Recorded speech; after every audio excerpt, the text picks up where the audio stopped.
Hi, I'm Darren Gough and welcome to my new cricket show. For those of you who don't know me, I used to play a little bit of cricket for Yorkshire, Essex and England. I was a talkSPORT presenter, MD of cricket at Yorkshire, but most people probably know me for being that dancer on Strictly Come Dancing. I played in 4 Ashes series, 2 at home and 2 away, and I never was on the winning side in an Ashes series. I never had that pleasure of lifting that little urn. So what we're going to do, we're going to do 10 shows on how to win an Ashes series. Whether it be captaincy, whether it be handling pressure, whether it's dealing with that outside noise from the media, Australian media, English media, or the fans' expectancy, home and away. So, what do England need to do to lift that little urn in January at the SCG? This is how to win the Ashes.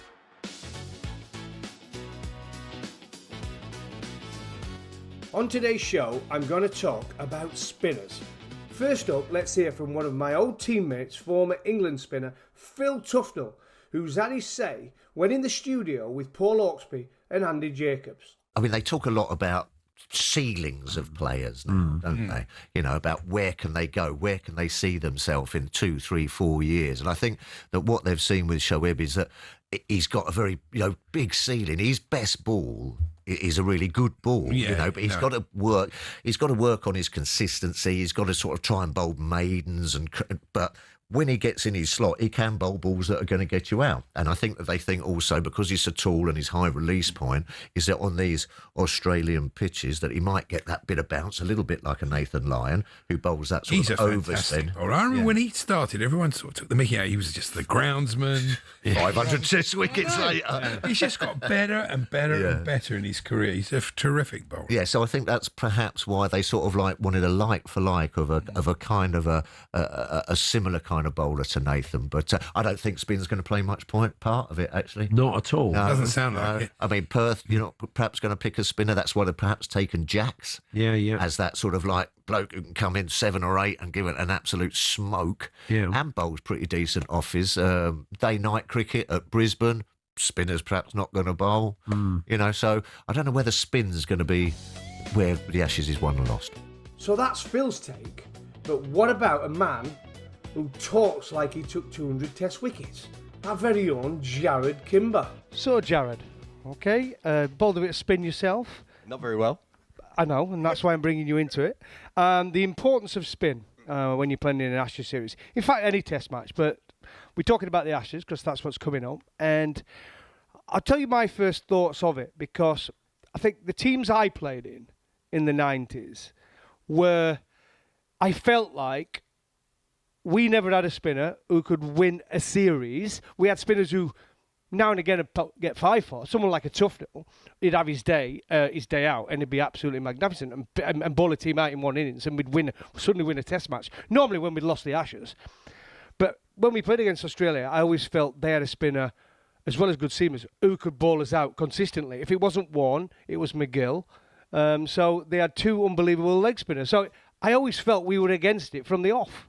Do you know what? If you look at the history of spin in Australia, it's really interesting, because when they start covering their wickets, right, which is way before England does, basically off spin dies. And so in England, you have off spinners coming over and over again, drifting the ball, using side spin, and everyone in Australia is bowling wrist spin and bouncing it, right? And so it doesn't even make sense to bring over an English spinner on a lot of those pitches. But the reason that you bring a spinner to Australia is not really to take wickets, is it? Other than Suckling Mushtaq, I don't think there's been an overseas spinner who's been brilliant in Australia in a very long time. But you bring a spinner to Australia to soak up overs so your quicks don't get exhausted. Okay, right? so why Suckling Mushtaq have success? Is that a similar case to, like, the present? Well, he's been going for seems like 25 years now. Nathan Lyon, who's got better and better, and he actually bowls better in Australia than he does anywhere else. Why is that? Is that because he gets bounced like Suckling Mushtaq? I think Suckling Mushtaq came over to Australia when the Doosra was... People hadn't really worked it out yet, right? And remember when... Well, I definitely hadn't when I faced him. He did me for a kipper every time, mate. But just kept running past him or hitting him straight up in the air. And I reckon the Australians, they might have handled it slightly better than you, but they're a bit like that. Thanks, mate. They were struggling a little bit at that point. So I think you almost have to take him out. I think the big difference is, if you listen to Ashwin said, the more I played in Australia, the more I bowled overspin.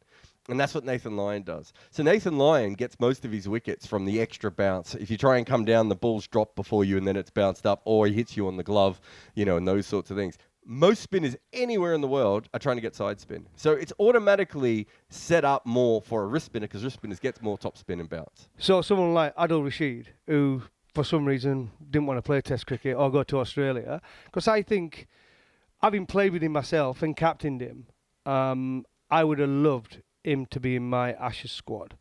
I'm not saying use him every game. I don't think he's that type of bowler. I think even this time, the way he is bowling at this moment in time, is there a spinner better than him? I mean, he's the best spinner in England, and so you bring him over. And so the difference, and you'll know this, but the difference between finger spin and wrist spin in general is that wrist spinners put more rotations on the ball, but a lot of those rotations are overspin, right? So even when he's spinning the ball sideways, he's getting extra spin and bounce, where finger spinners can't do both. They either do one or the other, right? And so, Adil Rashid makes a lot of sense. I wonder if he's maybe a little bit too slow for modern Test cricket. Might be a slight problem, but he's not that slow, right? And he's clever. Well, that's the biggest difference. So Adil Rashid, when he first came on the scene many, many, many years ago, as a batter who bowled a bit of spin, was someone who literally just ran in and tried to turn it as much as he can and bowl a googly 3 times and over, right? He was a genuine trying to get wickets, but he used to go around the park. I think what we've seen him develop into an unbelievable white ball bowler, because he doesn't bowl many big spinners. What I've noticed about him, though, what he does now is he loops it a lot more to the lower end, and he risks getting it for a 6, which is not a bad thing, right? You've got to be brave. You back yourself on the bigger grounds. You lob one up and someone will hit it straight up in the air. But he's become better with his straight one, the quicker one. Not a flipper like a Warne, but it's a similar delivery. It's like a slider, isn't it? Yeah, it's like a slider. It just hasn't got the revs on as someone like a Warne at his peak. But I still think he's a terrific performer. If you had Adil Rashid who could bat, he'd be in this side. But he can bat. The reason he can't bat anymore. No, he can. He could bat when he was younger. Right, he can still bat. What has happened to Adil Rashid? He's 40, isn't he? Well, this is what has happened to him, and he happens to a lot of bowlers who can bat. They get used to batting at 10 and 11, and they give in. They don't practice like they used to. You have to have a commitment. You have to have a hunger. You have to have a practice. And you can't just go out there, even with it. So even now when he goes in, you see him play a shot and think, oh, my word, he could bat 4. But then, obviously, and then suddenly he goes, oh, no. And you shut your eyes, don't you? Because he's now become accustomed to batting at 10 and 11, and he plays like one. And that's what happens to most of us. If you're not batting in the heat of it at 7, at 8, you've got to remember Adil used to bat 6. When I was captain, he batted 6. I told him at the start of the season he was batting 8. You're batting 6 all season no matter what. And he got me 300s. Proper player, you know? When you played it was a long time ago. And I played with Adil. But what I'm saying is I think he's a bit older now. But here's the question for you is, generally, as I said before, the spinners in Australia are there as a defensive option to keep their seamers fit. If you have a 5-man attack, right, it's a little bit different. You're probably best off taking your most attacking spinner if you're going to bring a spinner at all. So we have done, right? Yeah. Well, if he plays. But yeah. Would you say he's the attacking spinner, and that's why he's been picked? They actually see him as a Nathan Lyon copycat who bowls in Australia, bowls high action, gives it a bit of loop, bowls outside off stump, looks to get batters through the gate, driving at him. Off stump? Is that why we've picked him? I know, but does he bowl? I think Bashir's biggest problem is he just can't land the ball where he needs to land consistently. Yeah, but we've got to remember he's young. No. I'm not saying he won't get better, but I'm saying technically he's not perfect, and so he bowls the ball down the leg side too much, which might be okay in Australia because it bounces more. You might get catches at leg slip, right? So there is that, some of that might play, but I think if you have a 5-man attack, you can do that. Here's the thing, though, Goughie. I don't think Australia were going to play Nathan Lyon very much in this Ashes, and the reason is because the Test matches are so short. Hang on. Really? When Cummins was fit, right? That hurt. When Cummins was fit, what they were going to do, I think they were thinking play 4 quicks, and they're just ripping through teams with the quick bowls. He gets Stokes out for fun, Nathan Lyon. Oh, no. I mean, they might... And you're not going to pick him? I don't think they're that worried about Stokes, to be honest. I'd like to little wager on you, but they do pick Nathan Lyon. No, they're definitely going to have to pick him now because Cummins won't be fit, right? So they don't have a choice now. He's definitely going to play. But he used to bowl 40 and 45 overs a game. The last couple of years, he's been bowling 20 and 25 overs a game in Australia. They can't bowl him. He's getting older, mate.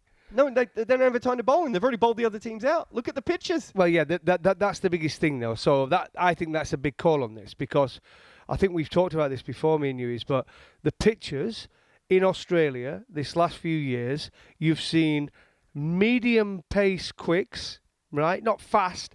We're talking Fergus O'Neill type guys. Yeah, you're talking the guys 83, 84 miles an hour who hit the seam. Boland, right?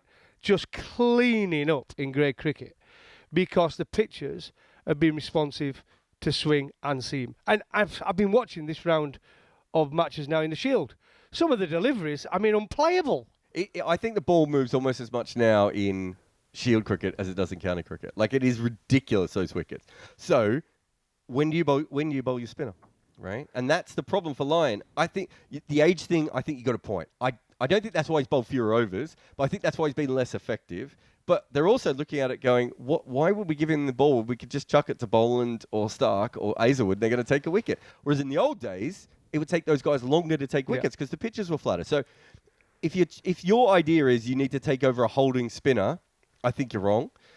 I think that probably England are more likely to play jacks than they are Bashir now because you get extra batting, and I think you only need 15 overs an innings, and if that's the case, might as well use your part-timer. Webster would have bowled. And they got Root. Let's be honest, Root is an attacking spinner. In the fourth innings, yes, left-handers definitely. Well, he does whatever he wants, Root. He can bowl leg spin, he can bowl fast off spin, he can bowl loopy off spin, he can bowl a defensive line from around the wicket, he can bowl an attacking line from over the wicket. So Root, I think, is one of those bowlers that is kind of underrated, but he takes wickets. He can break a partnership. He's a very different bowler than Jacks, right? So even though they're both off spinners, they're different builds. They bowl in a different way. Root's a bit more slingy and sidearm. So you do get slightly different things. I think Australia will look at their lineup, and if Webster plays, they'll be like, if Cummins is fit, do we need Lyon? Because we're going to get 15 overs out of Webster anyway. So I think both teams will be looking at it very differently. Well, we knew, for about a year and a half that Bashir was going to be the frontline spinner and Lyon was going to be automatic. Those decisions have changed because people are looking at this new ball with the reinforced seam. They're looking at these pitches, as you said, the ball's going everywhere. And they're like, where do we fit the spinner in? India kept picking two spinners against Australia. If they picked extra seam bowlers, they might have stolen that series off Australia, right? They weren't that far away. But that's India's theory, though, isn't it? They're always going to go with, whether it be Ashwin and Jadeja. They're the two dream boys. Well, they got rid of Ashwin in the middle of that series. They were still picking two spinners. Yeah, which is mad. And then they went to Washington Sundar, wasn't it? So, But they couldn't bowl them because the innings are so short. That's the thing, right? When do you bowl spinners if you're talking about 230 being a par score, right? You don't have that break. So if you look at the history of South Africa, New Zealand, and Australia, right? Spinners never worked in any of those three places, right? It just doesn't work. In South Africa, it's almost never bowled. And in New Zealand, it's almost never bowled. That's because they have short innings. In Australia, you don't have a choice. You've bowled them. It gets flat in Australia, and you've got to bowl for five sessions, right? You have to use a spinner. In South Africa, you're like, we can have Nicky Boyer or JP Duminy. We don't need a real spinner. But what Australia are good at, right? And I'm just going to tell you some of the guys I played with as spinners. I might miss a few here. So somebody like Schofield, somebody like Salisbury. So we tried the wrist spin, right? We tried a Sean Udall. We tried a Robert Croft. Richard Dawson? Richard Dawson, I don't think I played in a test match with him. But yeah, we tried Dawson. We tried Bats. We have tried so many. Giles became the favoured one because he could bowl a defensive line. He bowled it quite flat, and he could bowl maidens. But one thing what I found Australia do so well is that the seamers, we did get on top at times, believe it or not. We weren't always rubbish. Sometimes we got them under pressure, but we couldn't keep them under pressure because the spinner come on, and what the Aussies were good at is a thing I use a lot. It's called changing the momentum. So your spinner comes on, and guess what? Like the red arrows. That's what Australia do well. And I believe if Bashir plays at Perth and he comes in, say England started well, they're bowling well, and we can't overbowl Stokes, we can't overbowl Wood, we can't overbowl Archer, because all three of them are coming back from injuries. We suddenly think Bashir's got to bowl 20-odd overs. They're going to absolutely run at him. But they are, aren't they? I mean, let's be honest, they ain't going to block it. Do you remember Leach at the Gabba? Yeah. When they bowled him at the Gabba and Australia just decided they were going to try and end him. So, no, you're right. And the one advantage I think Bashir will have is that this is not a particularly attacking Australian batting lineup, is it? Like, you know, with Mitchell Marsh not in it, because they had that point where they had like Head, Marsh, Carey, and you're like, well, that's actually quite a dynamic middle order. Webster's not really that attacking. Even in T20 cricket, he doesn't go. Green gets going eventually, but Green's like a semi-trailer. He takes a while. Usman Khawaja is slow. Marnus is slow. Smith is slow. So you may not have that level of attack, but a lot of those guys will step up when they see Bashir, right? Because they'll be like, we only need a couple of boundaries here. Okay, then. That's our opinions. But I want to hear from someone who knows what he's talking about now. So I'm going to go with someone who's been in the heat of the battle. He's played Test cricket for Australia. He's played under pressure, lots of cricket around the world. Let's speak to a good friend of ours, Brad Hogg, and see what he thinks about where spin will play a factor in this year's Ashes series. I think if you're going into this Ashes tournament and Nathan Lyon doesn't do the job early or becomes injured, you've got to go with someone with a little bit more experience. And also with the way that the England top order bats, where they're a little bit more aggressive, you've got to have someone who's got white ball skills as well. So that's why I'd probably go with Swepson. On your side of the fence, I'm worried about Bashir over here. Right arm off spin. I think it's a little flatter here. I think the Australians will go after him. That's why I'd actually pick Bethel in your top order and go with 4 quicks. If you can have Archer and Wood in your lineup, and have Bethel bowling the off spin, because I think Bethel's a better bowler than Basher, and have Root bowl a few balls and Stokes as well with 2 other quicks, you've got enough bowling depth there to be able to rotate Wood and Archer with short spells. So for me, I drop Bashir, bring in a pace bowler, extra pace, and use Bethel as your spinner and bat him out 3 instead of Pope. Well, I think you might be right on that, but it'd be interesting to see that, because the pictures the last couple of years in Shield cricket have definitely been different, haven't they? They've favoured the faster bowlers. We've seen a lot of 83, 84 type mile bowlers getting all the wickets. Nathan Lyon's had a reduced role in Test matches, not had to bowl as many because of Stark, Hazelwood and Cummins. So do you think spin's going to play an important part of this Ashes? I think so. I think when you look at Shield cricket, I think the pitches are sort of juiced up a little bit more than what they will be with Test cricket.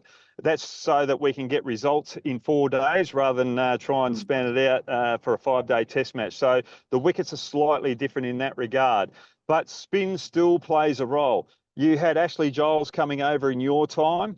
I thought he was a perfect option for you because he's able to hold up an end. He was able to bowl tightly. He wasn't a big wicket taker, but he was just taking those overs away from having to bowl fast bowlers for extra long spells. So it gave you more of a rest. So you need someone like that, and that's why I'd go with Bethel and Joe Root to do the spin rotation rather than go with a frontline spinner in Bashir.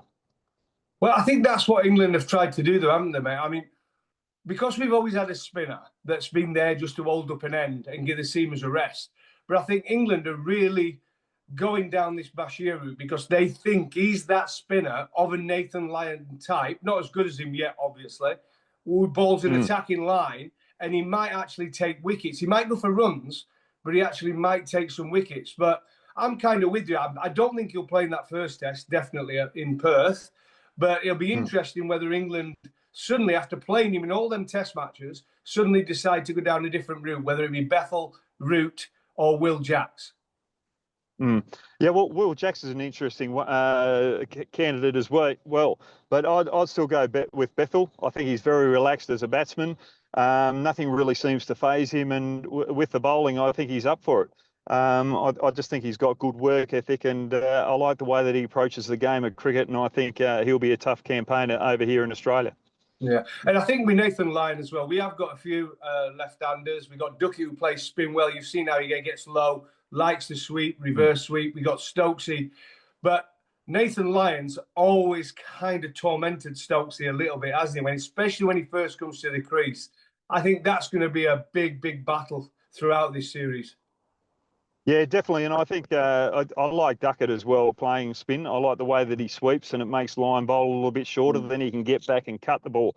I think Stokes has got to come out if he's facing Nathan Lyon, go for that sweep shot early on, make him try and change that length. And when he does change that length, capitalise on it. For me, I just think those two left-handers can really capitalise there. And I think Bethel's not a bad player as spin as well. When it comes to the right-handers with Nathan Lyon as well, I just think Lyon sometimes bowls a little too straight over here. So right-handers, especially if you use your feet, someone like Harry Brook, who uses his feet, likes to hit straight down the ground, where most of the venues here, apart from Adelaide and Sydney, have shorter straight boundaries. That will be a great contest as well, and I'm looking forward to that one. I think Nathan Lyon's going to have his work cut out here. Well, it's great to actually talk to a spinner about this, because throughout the media, both in Australia and England, a lot of it's been talked about. It's all going to be seam friendly. The seamers are going to play a part. It's going to be games going to be over in 4 days, which it could be. But it's good to hear a spinner still saying that spin's going to play a part in whoever wins the Ashes series. Oh, exactly right. And when you're bowling spin over here in Australia, in most of the wickets, you've got to get that overspin. And if you get that overspin, you get the drift and drop, and you get the extra bounce as well here.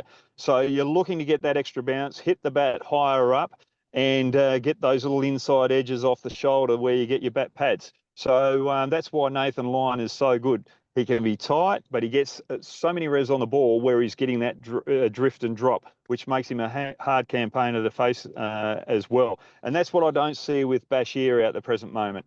And that's probably why I think you've got a bit of an issue with Bashir coming over here. And that's why I'd go with Bethel. I think he just gets a little bit more drift, and he can hold up an end, but he also adds a little bit of depth with your batting and allows you to bowl or play someone like Cass Atkinson, who can handle the bat deep down the order and give you a little bit more batting depth.